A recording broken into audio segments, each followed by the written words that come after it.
Hello, hello, hello. Today you have joined us at our second Jacksonville Sailing Dolphin podcast. And today with me I have Grace Mann. I'm a senior marine science major at JU. And also with me I have today Gurnell.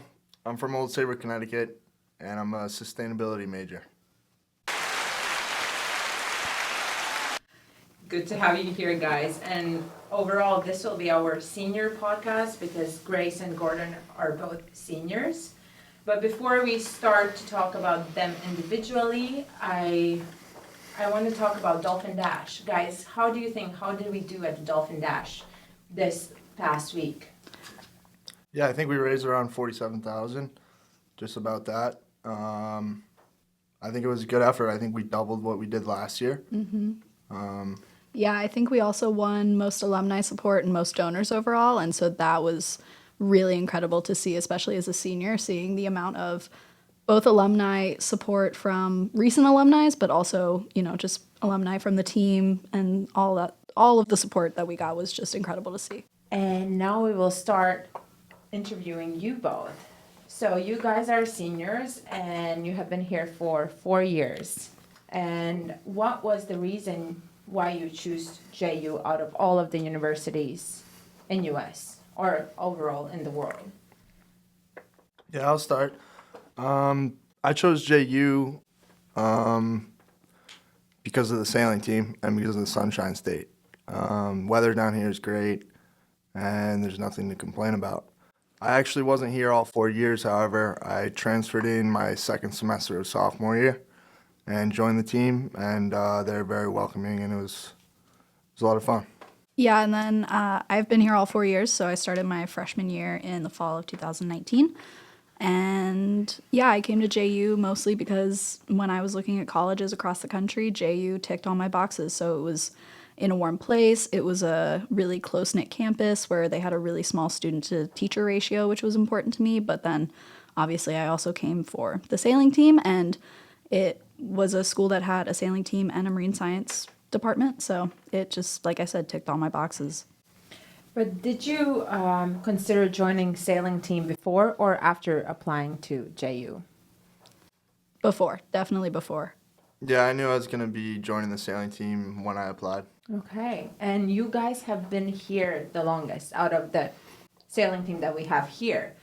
So in your eyes, how has the sailing team developed over the last 4 years? I guess this is a very broad question. Yeah, I guess I could start. I would say that over the past 4 years, we've not only developed, I guess when talking about Gordon and I, we've not only developed in terms of skill level, obviously, like we've both become, I could say, better sailors, but I think we've also developed personally and in terms of just as people we've developed. And so it's one thing that I really love about the fact that I chose JU is the sailing team was kind of like my family, and they helped me grow and become the person that I am today. And so it was, I would say that the team overall has become kind of like my second family over the past 4 years. Yeah, I would say it starts with the coaches. We have the best coaches in the country here at Jacksonville University, and they've developed a team that placed third in Fleet Race Nationals, and that was our best showing in Fleet Race Nationals so far. And it's just since then we've really been focusing on team, like the word team. And this year especially, I feel like we've really come together as a group, a cohesive group that cares about one another, that we do things outside of class, outside of the sailing team, that we go out of our way to help each other out. And I think it's a really great thing, and we're going to continue growing it. Will you guys be sad leaving the sailing team when you graduate? Yes, I would say that I am definitely, it's not going to hit me until next fall when I don't have to go to practice every Tuesday, Wednesday, Thursday at 3 p.m. Or I should say I don't get to go to practice every Tuesday, Wednesday, Thursday at 3. I would say I'm definitely going to miss the community that the sailing team has given me here. And I'm also just going to miss like seeing my friends every day and seeing the coaches for meetings and, all the little inside jokes and the van rides and all of it. I'm definitely going to say I'm going to miss it. Yeah, the van rides especially. Yeah. I'm definitely gonna miss it. I'm lucky. I'm lucky to have a team and a place where I can just go sail during the week. Takes my mind off of school and everything else, and it just gives me a little outlet when I get on the water to just take a deep breath and enjoy nature. Yeah, 100% I would agree. Like you could be having the worst day in the world. Like you could have failed an exam, you could have like broken up with someone, you could have like gotten some awful news from back home, but you know that like when 3 p.m. hits, you're going to go to practice, you're going to see all of your friends, you're going to see all the coaches who support you day in and day out, and you know that they are there for you, but you also know that you get to do the thing that you love. And like that's one of the things that I love so much about the team is we all have a shared passion for it, and so it's like I know that these people love what I love, so it's kind of awesome. Yeah, for sure. And if we are being more specific, what were the possibilities or growth that sailing team has given you? I enjoy traveling. We go to New Orleans a lot, to Tulane, and there's a lot of culture differences there. That was kind of a shock for my first time there, and I enjoyed it though. It's a vibrant city and it was a lot of fun.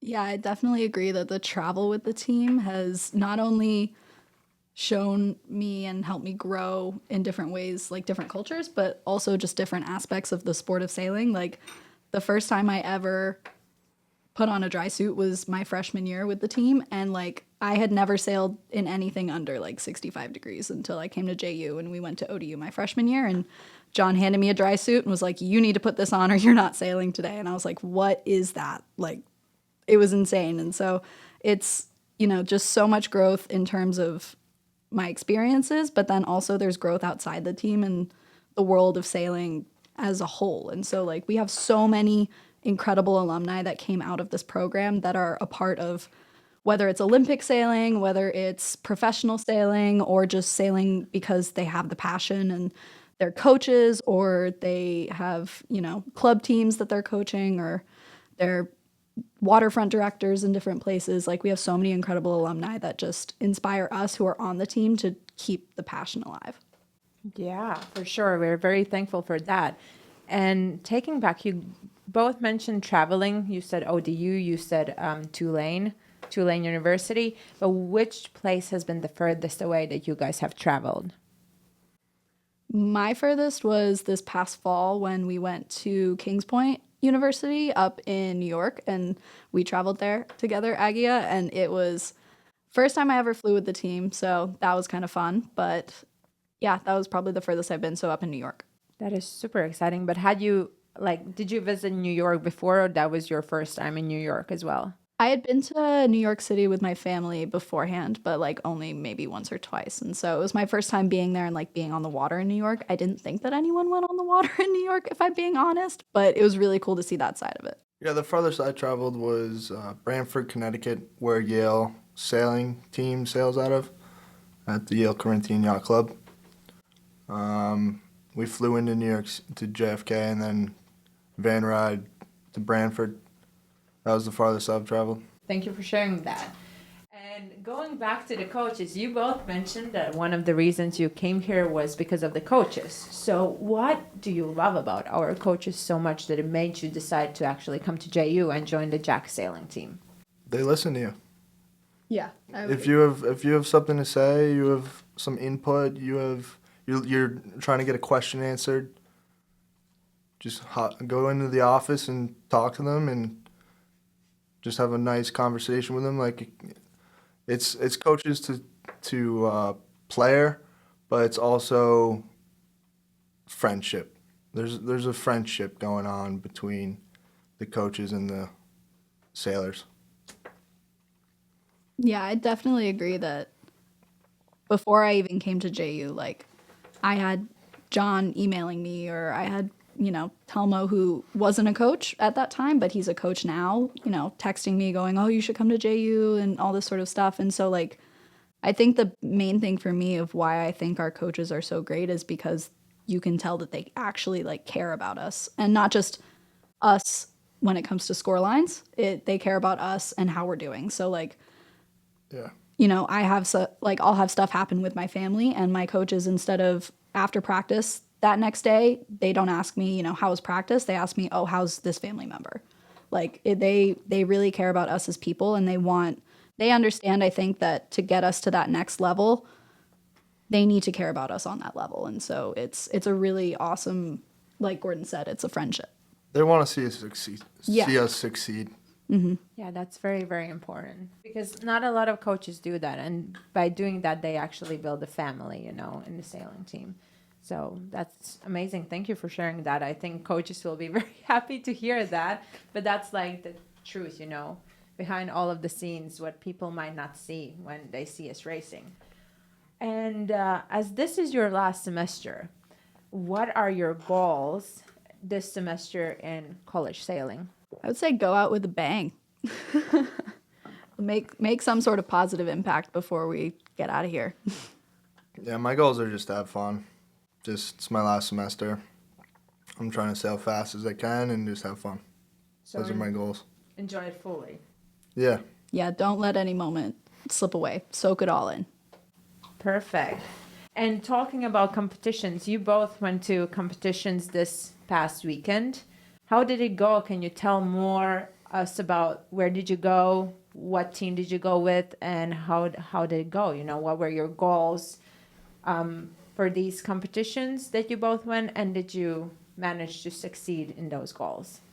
Yeah, we took a minivan and the JU sailing van down to St. Petersburg, Florida. Half of the women's team was competing at USF, and the co-ed team was competing at Eckerd College.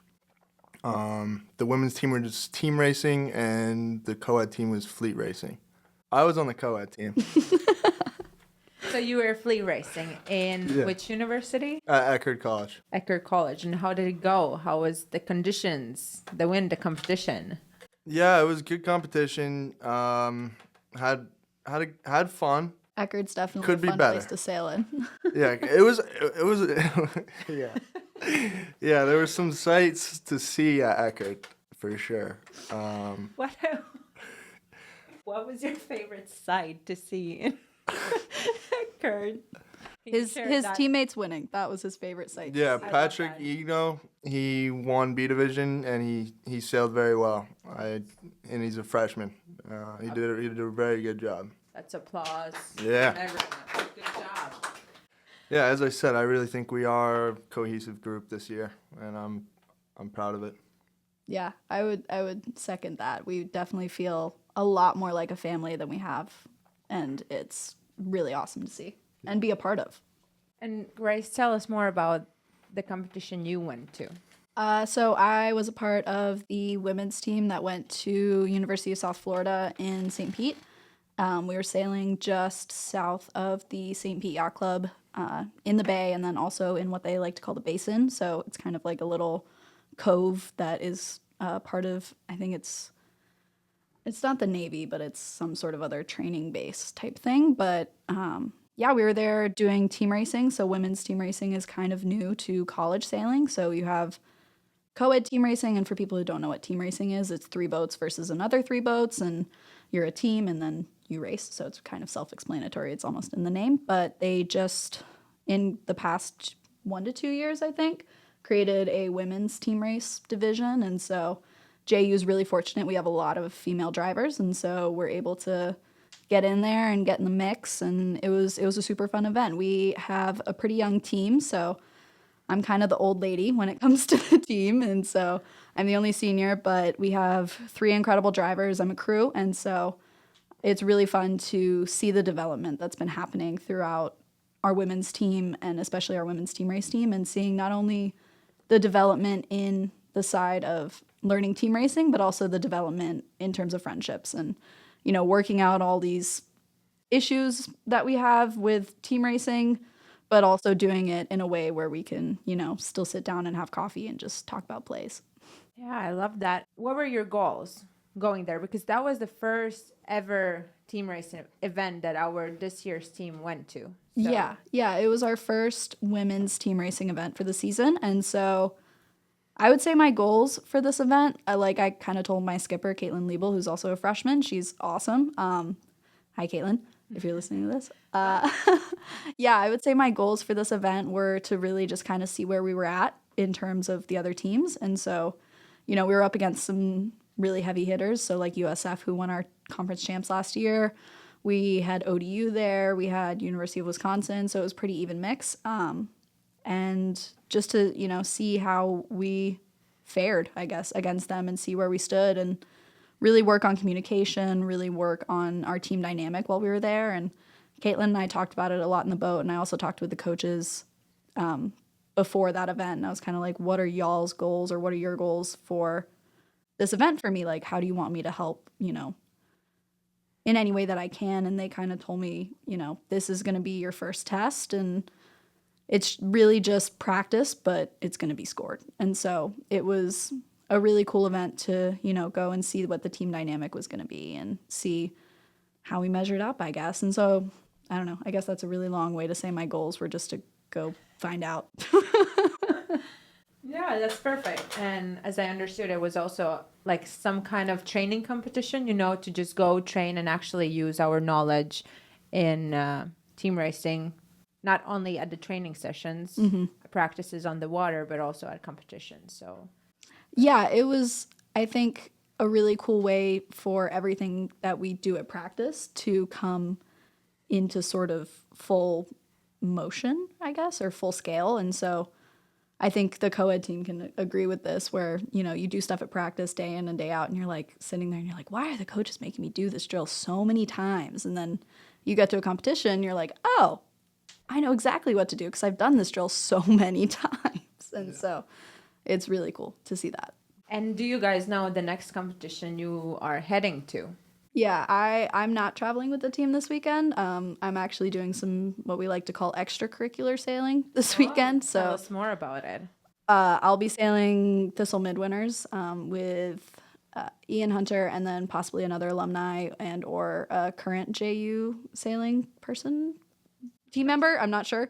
We're still trying to finalize our crew, but yeah, I'll be sailing that event. And so it's lining it up for Thistle Nationals in the summer, which is going to be at Flathead Lake out in Montana right after College Nationals. Where's the event this weekend? It's in Pensacola, Florida, out of, or not Pensacola, it's out of Fort Walton. So Fort Walton Yacht Club. And can you tell more us about what boats will you sail? Because in college sailing, we sail 420s and FJs, but at this competition that you're going to, what kind of sailboat will you sail and how big is the team? So I'll be sailing a boat called a Thistle, and it's an old wooden boat, and 3 people sail on it. It has a spinnaker, and yeah. Okay, perfect. So 3 people sail on it, so it's a bit different dynamics than in college sailing. Yeah, you just add a person, so you add another head that gets to swivel around and look for puffs. Talking about looking for puffs, I sailed with Grace Mann in practice the other day, and she knows how to call breeze. She's the best breeze caller I've ever had. Actually, I was fortunate enough to also sail with Grace at the start of last semester, right? And she's truly amazing. You guys are going to make me cry. No, but she tells, like, literally, you don't even notice that she sees it, like, a lot of, I don't know how much is it in miles. I know, kilometers. But she just sees it, you know, miles ahead, and she's telling you, like, the right calls. And, I mean, that's all you want to have from the crew, and experienced sailor. And I think Grace does an amazing job as a crew and as a sailor overall. We love you, Grace. Aw, you guys, thank you guys. I mean, yeah, Gordon, like you said, we sailed together in practice last Wednesday, and it was a lot of fun. It was really cool because we both kind of got in the boat and we didn't really have to talk that much about, like, you know, tacking or boat handling or, you know, I was talking a lot about tactics, but we've both been on the team for so long and we've both been doing this for so long, I think, that, we have over, 20 years of combined sailing experience. And so we were just getting after it. It was great.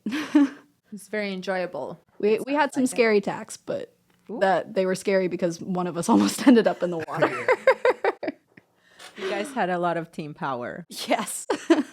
And talking about decision making in regattas, when do you guys make your best decisions? When you're most relaxed or pumped up, or what is like your routine to make the best decisions? Grace, we just told all the audience that you can literally tell the puffs and the ship miles ahead. But like, what is your secret? I don't know. Well, don't spill it all. Yeah, I don't was spill gonna it all, say. but just like a little tease, I don't really know if there's a secret to it. I think it's kind of what we've been talking about throughout the beginning of this season. It's not so much about what the decision is, but it's about making a decision. And so it's either, you are going to call a puff, or you're going to call a ley line, or you're going to call something to do with tactics, but it's better that you say something and not just, sit there. Like, it's better to make a call than to not make a call, I guess. Better to actually act or do something to get yourself out of a situation, or, look for pressure and call it and make a decision, than it is to just sit there and just, I guess, accept the hand you've been dealt. Like, you can always change what's happening to you. I mean, sailing is a fun and unique sport in that way, that there are so many variables at any one time, that I guess what I would call my secret is I'm always kind of looking for that one thing to change. So whether it's tension, or seeing what side of the course is most favored, or, seeing if I can hike out a little bit more, or a little bit less, or trim in more or less, or if my driver can trim in more or less, you can always tweak something to make yourself go faster. My routine, when I sail my best, is I go out on the water and I tack all the way upwind to the windward marks, jibe and transition all the way down to the starting line. And then I'll relax a little bit and I'm ready to go. It's important not to make sure you know when the starting sequence is going to start, however, because you can sail a little too far away from the line and be late to the start. I've learned that one firsthand. Oh, I think we both have. We've both done that a couple of times, especially with the current at JU. It is so easy to get out there and start tacking upwind, and you're like, oh, I feel so fast. Like, this is awesome.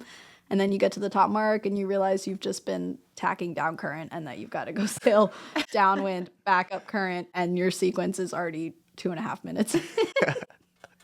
Yeah. What has been the best that works for you to have the best results? Like, to get relaxed, like do yoga before races, or actually listen to Eminem and, pump yourself up? Or what is your routine before going on the water? Or maybe in between races? I would definitely say my favorite part of our pre-regatta routine that the team does is every time we pull up to a venue, we're always blasting. If you haven't heard this song, you need to go listen to it, but it's called Duval by Flowda Wada, and I can spell that as Flawda Water. It's on Spotify. It's our hype song. It's amazing, and we always blast that coming into any regatta park that we come into, and it's so fun. It gets me very hype. Yeah, it's a good song. Great song, lyrical genius. So Gordon, it's for you the same. Well, yeah, I definitely listen to music before I get on the water. I definitely do that. Genre of music varies, depends on how I'm feeling. So basically you change music depending on your mood, and if you're feeling, a little bit, I don't know, sleepy, then you put hard rock or rap songs. And if you're very pumped up, then you listen to meditation songs or... Yeah. If I'm trying to relax, I usually listen to reggae. Oh yeah. That's great. I love reggae. And what is your favorite artist in reggae? Favorite artists? I like Stick Figure, I like Bob Marley, and I like Slightly Stupid. But going back to sailing, how much time do you spend sailing or doing something related to sailing, just to give the perspective in a week's time to others who might not know how much time sailing takes? Maybe you can, give some introduction. I mean, I would say with practice and workouts and meetings, and just also I find myself hanging out a lot with members of the team, and whether we're watching video from team race video or flea race video or old YouTube videos of college nationals, like I would say the majority of my time is spent up either talking about or competing in or practicing sailing. So it's kind of like having a full-time job. I mean, any student athlete can tell you that you are obviously you're a student athlete, so the student part of it comes first. So we do spend a lot of, or at least I spend a lot of time. I think we both spend a lot of time on our homework and studies and all that sort of stuff, but you're also an athlete, and so it's kind of like having a second full-time job. We have workouts in the morning twice a week, and then have practice 3 days out of the week for, how long do we practice for? 3 hours? 2 hours? 3 to 4, depending 3 to on the 4 hours? current. And Yeah, it depends. But so we've got workouts, we've got practice, we've got a team meeting on Monday, and then we also travel on the weekend. So it's full on, just as Grace said. yeah, I mean, if you take out the fact that on Friday we're not sailing because we're normally driving to go sailing, then yes. you could count it as 6, but I'd say it's probably 7. So on season, it's 7 days out of 7. Yep. Slightly changing subject, but still talking about sailing. What has been your greatest achievement in sailing? I guess I can go first.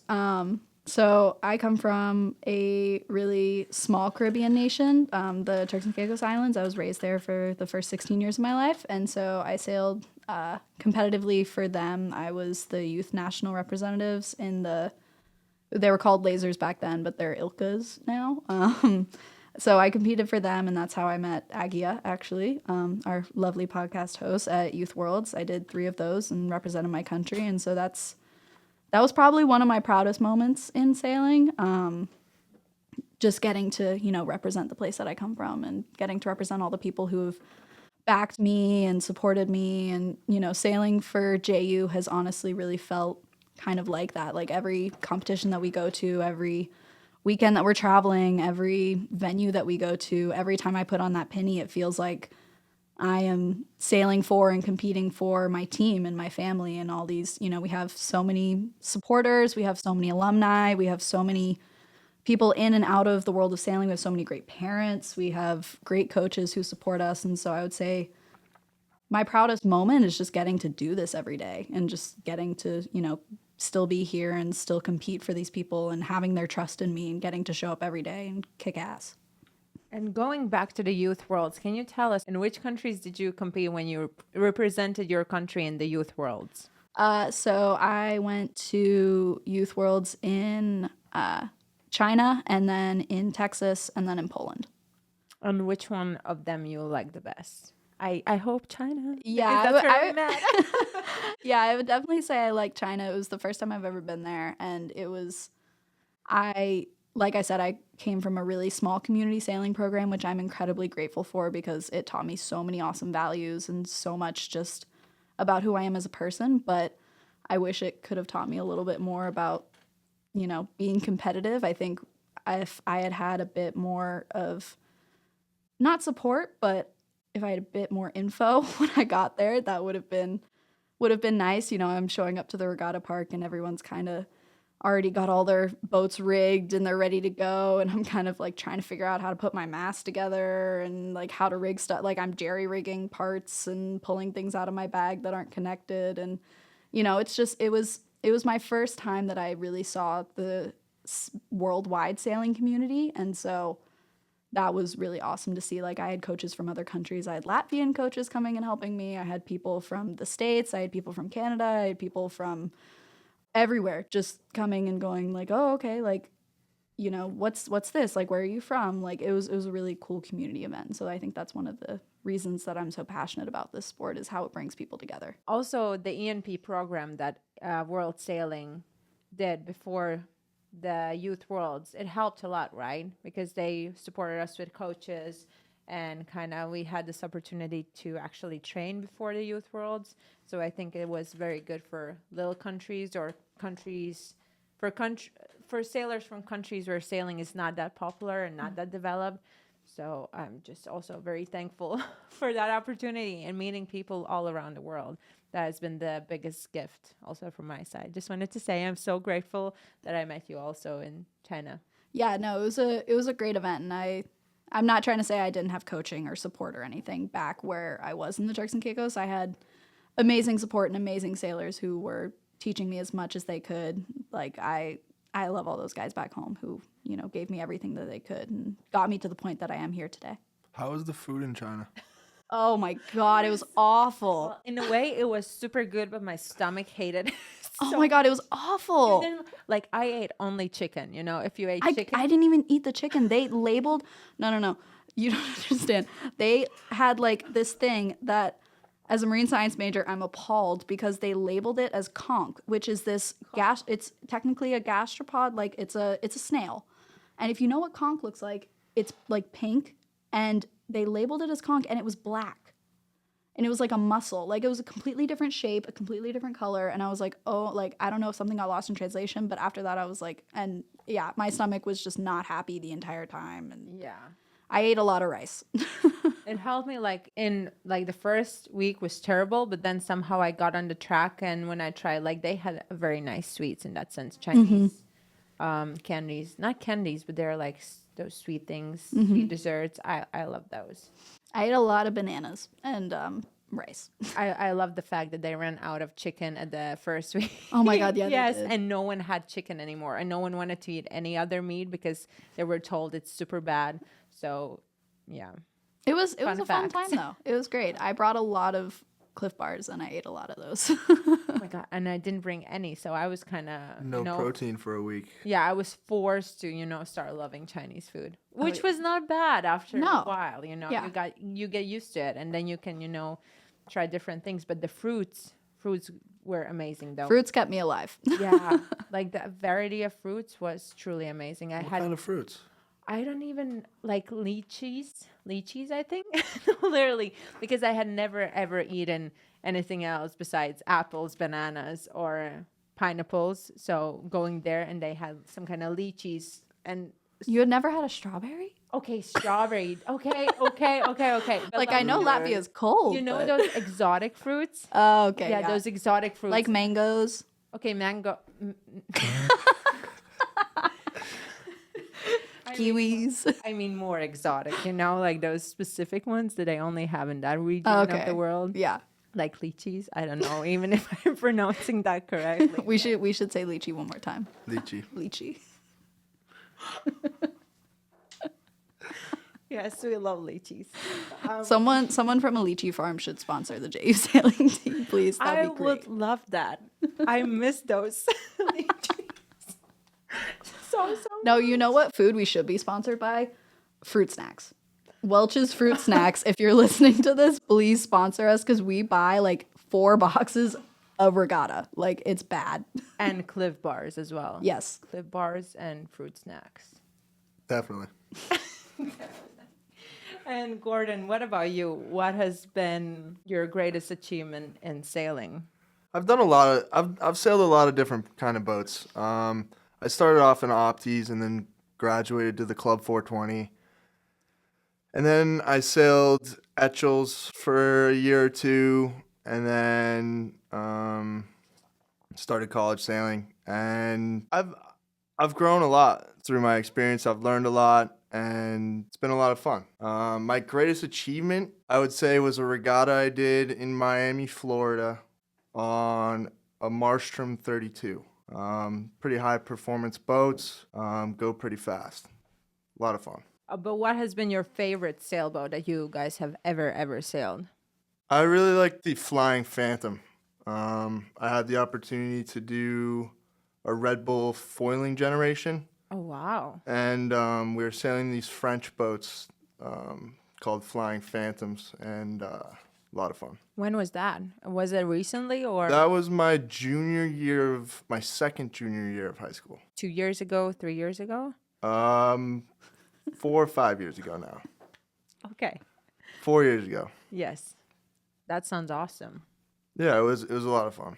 Do they call them flying phantoms in France or do they Yeah, that's what they're called. They're foiling. Well, yeah, I don't sail foiling boats, so that's probably So- why. It was a lot of fun. Explaining to the audience, foiling boats are the boats who go on top of the water because of the water wings, or how would you phrase it correctly? Yeah, water wings. Yeah. Yeah, The foils, yeah. the foils Yeah. that make the boat go on top of the water surface. So it's pretty exciting. It's very fast, and it's a lot of balancing as well. Yeah, there's a board that goes into the water, and it's shaped like an L, and it provides lift that allows the boat to get lifted up out of the water, and it's just all the energy is on the foil, and yeah, that's how it works. And Grace, what about you? What has been your favorite boat that you have ever sailed or tried at least once? I've been fortunate enough recently to get into the J70 class. So this winter, I've been competing with my college skipper, Caitlin Liebel, and 3 others. So we've been fortunate enough to have boats donated to us and or charter boats in the J70 class. So we've been doing the winter series. So I think we did Davis Island 1, 2, and 3, and then we just did St. Pete Nudes, or the Helly Hansen Sailing World Series. They don't want it to be called Nudes, so I don't know what to call it, but it was it's a super fun class. It's super welcoming. The boats are so fun in breeze. I mean, when we were in Davis Island for the last time, we won the Mix Plus, and so in the J70 class, they have this sort of subcategory that's called Mix Plus, and so it's an attempt to get more female sailors in the sport of sailing, and so Mix Plus basically means that your team is a 50-50 ratio of women or more, and so we had 3 women on the boat, 2 men, and we scored top in the Mix Plus at Davis Island 3, and we're, planning to keep sailing together in the class, and it was really, really fun. All the events up until that point that I had done, there had been little to no wind, but it was, Florida in the winter, and so it's kind of 50-50 whether or not you get breeze, but it was so fun. I love the boats, and I'm really excited to kind of keep seeing where this team can go and what we can do. And for how long have you had this team? Only a semester? Yeah, so we really came together as a team, I would say, less than like a month and a half ago. So we've only really been sailing the boat together for a total of maybe 6 or 7 days. So the fact that we've been able to sort of jump into that learning curve so quickly and, become competitive in such a short amount of time is really a testament to how we're able to work together as a team, but also the potential that we have in the class. And so we're really looking to keep it going as much as we can. We're all still either college students or recent college grads, and so we're not exactly the most financially stable people. So we're trying to make it work because we're all just really passionate about it and want to keep it going. Yeah, it sounds that your team has truly a lot of potential. If you have only sailed for 1 semester and you managed to finish in top 3, you said. Yeah, so at Davis Island 3, we finished top Mix Plus, so we won that category, and then we were... Applause. Great job. Yeah, so that was really awesome, and then, yeah, we've just been competitive in the fleet in those events that we've been able to go to, so we're just excited to see where it goes. Yeah, it sounds very excited. I'm in your, fan team. Fan team, no. Fan club. Fan club, yes. I will at next regatta, wait me on the shore. I will be with the big sign and be like, these are my friends. You guys did amazing. So now moving a little bit further away from sailing, but you both are graduating this year. How do you feel about graduation? Are you ready, guys, to graduate? What are the feelings inside? Butterflies or more like, oh shoot, I'm graduating? I have a lot to do still before I graduate. Haven't gotten to where I want to be with my resume right now. I'm still working on it. And I need to start reaching out to employers. But other than that, I am excited to graduate. I'm excited to get into the real world, and yeah. I'm not. I'm actually planning to go back to school. I'm not ready for the real world yet. Yeah. The past 4 years went by way faster than I ever thought they would. It kind of felt like I went to sleep and I am going to be waking up any minute now and I'm still a freshman, but unfortunately that's not the case. I would say it's kind of a 50-50. Like, I'm ready to graduate, but I'm also anticipation is very real. And so it's getting closer and closer. And so I'm kind of like Gordon said, I'm ready, but I still have a lot left to do. And so that's both with the team and then also sort of deciding what my plans are for next year. So what are the options? You mentioned that you're planning to continue studying after graduation. Can you tell us a little insight? What are you planning to do? So I've applied to a couple different graduate programs for marine biology, specifically in the realms of conservation ecology. So looking at why things are the way that they are and how we can fix them if they're not supposed to be that way, to put it in really simple terms. But yeah, I've applied to a couple programs, so now I'm just kind of, the next month and a half is more of a hurry up and wait kind of game and seeing where I get in and going from there. And Gordon, what about you? Do you have any plans after graduation? What are your goals, or what is the game plan? My goal, make a lot of money. I don't know. I don't have a game plan. I'm working on it. So basically, you're open to all the opportunities that might come to you? Yeah, I am. I think I'd be good at a lot of different things. I just need to find the right one. Okay. Last question of today's podcast is, you guys are seniors. You have met the most people out of everyone now in the sailing team. And how would you describe sailing to people who think that sailing is just a leisure activity? I would say that sailing as a sport is one of the hardest things that we can do as human beings, not only because of the physical aspect of it, but because of the mental aspect. And so you have to be really, really strong and really, really capable, both mentally and physically. And so that's one of the things that our coaches really talk to us about, is making sure that, you know, if we're starting to feel like we get burnt out, or we're frustrated, or we're anxious, or we're just tired, or, you know, we're overworked, that we make sure that we're both physically and mentally ready for every competition, because it's one of the hardest things to do. Is, you know, you can listen. It's hard to listen to your body, but it's really hard to listen to your mind. And Gordon, could you please tell our audience also about what are the biggest challenges in sailing overall? Well, there's two types of sailing. There's leisure sailing and sailing for a sport. Leisure sailing, you're more relaxed. You probably having a cup of wine or a bottle of beer, and just You're 21 or older. Of course. But it's more of there's two types of sailing: leisure sailing and then sailing as a sport. And when it comes to leisure sailing, there's not any really big challenges. Maybe if you're new to it, hoisting your mainsail might be a big challenge, or tying a bowline, or wrapping the winch clockwise around instead of going anti-clockwise. But when it comes to the sport of sailing, it's a mental game. It really is. It's a mental game, and you have to stay on your toes at all times. Anything could happen at any minute, no matter what boat you're sailing, and things change even when you think you know you're doing the right thing. Yeah, and I think it's exactly like Gordon said. You always have to stay on your toes and always kind of expect that Mother Nature's going to throw you for a loop. Like, I mean, we had something happen this weekend where Caitlin and I were sailing upwind and we thought everything was going really great, and then we just got hit with a wicked puff that I saw, but it just completely knocked us sideways, and she fell out of the boat. I tried to keep the boat from flipping over. I mean, like, you can anticipate things, but at a certain point, you know, there's always going to be a curveball thrown in there. And Gordon, what has been the craziest thing that has happened to you while being in the sport? Ooh. Gordon's had some crazy moments. I know a lot of best moments. I'm not sure craziest moments. And well, we can do best and craziest combined. Would that be easier? The craziest moment, I'll tell you the craziest moment.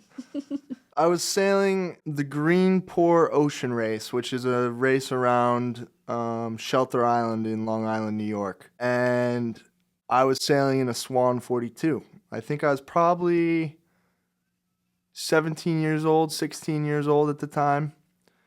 And it was pretty windy. It was blowing like 25, 30 knots. And there was a bunch of boats. We were the last start. All those small boats started first. And So we started last.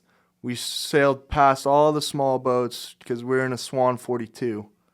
And we went upwind, rounded the island, hoisted the kite, went downwind, started passing more boats. And then there was like no one in front. There was no one else in front of us. So we're like, okay. Or at least I'm like, okay, we're doing really good here. And then out of nowhere, I look behind us because I wasn't doing much. I was like 16, 17. I was mostly rail meat at the time. And I look behind us and there's this small little speck in the distance that slowly starts to get bigger and bigger. And I'm keeping an eye on it. And I'm like, who is that? And it's a Melgis 24 that just is cooking. And they ended up passing us in the Swan 42. And I just never thought a 24-foot boat could pass a 42-foot boat. But I'm wrong. But yeah, that's my craziest story. And what about you, Grace? Do you have something on your mind that you would like to share with us? Like, what has been your craziest, or I don't know. I mean, I don't best really know moment? if I can top that. That's wow. Wow. Yeah, I don't know if I can top that one. I guess I can go with craziest moment on the team would be my craziest moment. So it would have been my junior year. No, it would have been I think it was my sophomore year, actually. They have been here so long that they don't remember anymore. Which It was the spring. It was the spring. I think it was my sophomore year because we were team racing. Yeah, it was my sophomore year because Logan Brickhouse, shout out Logan, was still a part of the team. She's our first All-American crew and a walk-on to the team. She's awesome. Shout out Logan. Yep. But yeah, that was also when we were still struggling with COVID, and so everything was up in the air. We had to get tested every week and pop out those negative tests in order to get to regattas. And Logan actually got injured the week before, and so I was sitting in class on Thursday at like 2 p.m. and the roster had already dropped. Everyone was packing, ready to go. They were going up to Charleston the next day, and I got a call from John. And I was like, okay, I'm in class. I can't answer this. So I declined it. And then I got a call from Esteban. I was like, okay, why are they all calling me? What's going on? And I declined it. And then I got a text from John just saying, call me now. And I was like, okay. So I was like, has someone died? Like, what's going on? And John just texted me and was like, you need to get down to the health center right now, get a COVID test. Like, you're going in Charleston this weekend. Like, you're going to sail for Andre. Like, Logan, she had something going on with her shoulder, so she couldn't race. We were team racing. And so I went back to my dorm that night after class. I stayed in class. Went back to my dorm, started packing, threw a bunch of laundry in, and went over to the health center, got a COVID test, got in the van the next day, and went up to Charleston. And we got there, and it was blowing I think 15 to 20. It was nuking in Charleston, plus there was a ton of current, and I was sailing with this super awesome senior at the time. His name was Andre. Him and Logan live down in Miami now. They're part of our super awesome alumni network, and it was the first time Andre and I had sailed together. It was super, super windy, and I think it was our 4th or 5th race of the day. And we were on the last upwind beat of the team race, and we were deep. We were, I think, maybe the 3 or the 4, and so our other 2 teammates, I'm pretty sure, finished in the 1-2, and we were fine, but we had just been gapping so hard that I honestly don't remember what happened, because we got up to the last consolidation top portion of the beat, and we had both been hiking all day. We were exhausted, and we were just hiking, and kind of a similar thing that what I've been talking about earlier with Caitlin was this crazy puff. It wasn't a crazy puff that knocked us off course. It was just a 40-knot puff came in and just completely flipped our boat over, and we were maybe 2 boat lengths, so maybe 5 meters away from the finish line. And so our teammates had finished in a winning combination, so we weren't super worried about that, but we were swimming and watching all of our opponents finish. And so Andre's screaming at me, I'm screaming at him. We're trying to get the boat back up. We get the boat back up, get us both in, go to finish. We get maybe another boat length, and another puff hits us, and we flip the other way. We can, at this point, we're both kind of why don't we just, do we have to finish in the boat? Can we just swim across the finish line? Because it'll be faster. Because all of our teammates are looking at us like, guys, come on, like we need to start the next race and you guys are still swimming and like you can't get this boat back up. So we get the boat up the second time and we sail onto the finish line. And then Andre, we go to tack to make it. And I think he fell out of the boat basically. And so we flipped again. And so we're swimming on the finish line with this boat flipped over. And by the end of that race, we were just so exhausted. But it was just like nothing I had ever seen before and nothing I'd ever experienced, where we were just both kind of like, oh my God, like What just happened? what just happened? Like, how did we flip so many times? And yeah, it was just, it was crazy. Like it was so windy, and it was just one of those moments where you're like, do I have, like, what's the technicality here? Like, what's the actual rule? Like, can I just like stick an arm and we can like take our time with this? Yeah, so it was a crazy moment. It truly sounds like the craziest race ever.